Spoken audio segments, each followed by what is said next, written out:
Okay, hello everyone. Here I want to provide a tutorial on how to add text on the lock screen on Infinix Hot 40i device. Well, knowing how to add a text on the lock screen can be useful for personalization, providing important information, or adding emergency contact details in case someone finds your lost device.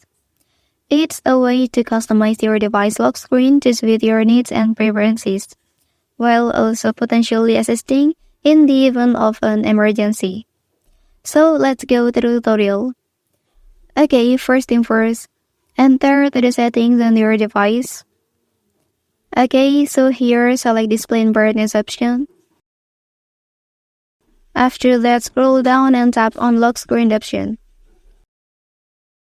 Okay, lastly, choose this option, add text on lock screen. Okay, so here enter your name or other information about you. Click Save. Okay, that's the tutorial on how to add text on the lock screen on Infinix Hot 40i device.